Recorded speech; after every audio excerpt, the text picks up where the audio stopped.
ఉగాది పండుగ రోజు చేసే స్పెషల్స్‌లో అతి ఇంపార్టెంట్ అండ్ ముఖ్యమైనది ఉగాది పచ్చడి అండి. నేను కూడా ఆ ఉగాది పచ్చడితోటే స్టార్ట్ చేశాను నైవేద్యాల్ని. ఫస్ట్ కొత్త చింతపండు నానబెట్టుకొని దాని నుంచి గుజ్జు తీసుకున్నాను. దాంట్లో కొత్త బెల్లాన్ని తురుముకొని పెట్టుకున్నా అది వేసుకున్నాను. అదేవిధంగా మామిడికాయని తురుముకున్నాను అది వేసుకున్నా. చెరుగ్గడ తురుము వేసుకున్నాను. ఒక పచ్చిమిర్చి తరుగు, పావు టీ స్పూన్ కంటే తక్కువ సాల్ట్, పావు టీ స్పూన్ కంటే తక్కువ మిరియాల పొడి వేసుకున్నాను. ఇప్పుడు అసలైన మన ఇంగ్రీడియంట్ వేపపూతండి.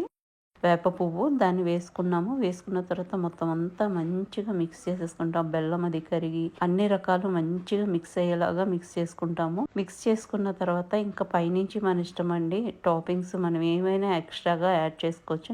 ఇక్కడ పుట్నాలు, తర్వాత బాగా పండినటువంటి ఒక అరటిపండుని స్లైసెస్‌గా కట్ చేసి వేసాను. వేసిన తర్వాత మొత్తం అంతా మనము మంచిగా మిక్స్ చేసుకుంటే అదిరిపోయే ఉగాది పచ్చడి రెడీ అయిపోతుందండి. ఇలా పండిన అరటిపండు స్లైసెస్‌గా వేయటం వల్ల ఏమవుతుందంటే కొంచెం థికెన్ అవుతుందనమాట. మరి పలుచగా లేకుండా చాలా రుచిగా ఉంటుందండి. మొత్తం అంతా మెదుపుతాం మనం. చాలా బాగుంటుందనమాట. ఉగాది పచ్చడి అంటేనే షడ్రుచుల సమ్మేళనం కదండీ. 6 రకాల రుచుల కలయికే ఉగాది పచ్చడి మన జీవితంలాగా.